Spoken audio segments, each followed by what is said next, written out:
കേരളത്തിലെ aided school അധ്യാപകർ സമരത്തിലേക്ക്. എയ്ഡഡ് സ്കൂളുകളിൽ 2016 മുതൽ നിയമിതരായ അധ്യാപകർക്ക് 2021 സർവീസ് മാത്രം പരിഗണിച്ച് 5 വർഷത്തെ ശമ്പളം തടഞ്ഞുവെച്ച സർക്കാരിൻ്റെ നീതി നിഷേധത്തിനെതിരെയാണ് പ്രതിഷേധം.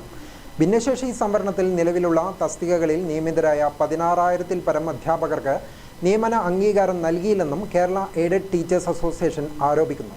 നീതി നിഷേധത്തിനെതിരെ കണ്ണൂരിൽ അവർ DDO ഓഫീസ് മാർച്ച് നടത്തി. ജീവിത പ്രയാസങ്ങളുടെ എണ്ണിയാൽ ഒതുങ്ങാത്ത കാര്യങ്ങളാണ് പറഞ്ഞത്. ദിവസേന സാധനങ്ങളുടെ വില വർദ്ധിക്കുക, ഗവൺമെന്റ് ഒന്നും ചെയ്യാൻ സാധിക്കുന്നില്ല. കുട്ടികളെ സ്കൂളിലും കോളേജിലും അയക്കാൻ ഭയപ്പെടുകയാണ്. കാരണം മയക്കുമരുന്ന് ലോബി കണ്ടമാനം കാര്യങ്ങൾ പിടിച്ചിരിക്കുക.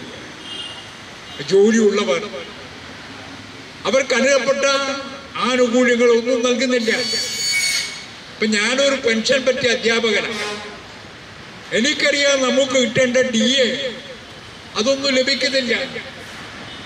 വർഷങ്ങൾക്ക് മുമ്പ് നടത്തിയ ശമ്പള പരിഷ്കരണത്തിന്റെ കുടിശ്ശിക അത് ലഭിച്ചിട്ടില്ല.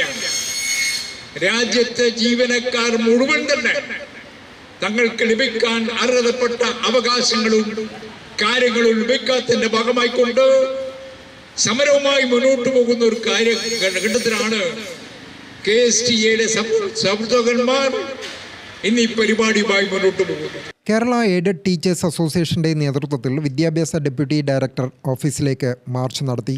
മുൻ MLA പ്രൊഫസർ AD മുസ്തഫ സമരം ഉദ്ഘാടനം ചെയ്തു. ബൈറ്റ് RSP കേന്ദ്ര കമ്മിറ്റി അംഗം ഇല്ലിക്കൽ അഗസ്തി അധ്യക്ഷനായി. RSP ജില്ലാ സെക്രട്ടറി V മോഹനൻ മുഖ്യപ്രഭാഷണം നടത്തി. Association general secretary V Mohanan, Shajeer Khan Vayyanam, Rasheed Puliyancheri, Habeeb Thangal, TK Ashraf, KATA ജില്ലാ പ്രസിഡന്റ് KV ശ്രീജിത്ത് എന്നിവർ സംസാരിച്ചു. ഗ്രാമിക ന്യൂസ്, കണ്ണൂർ.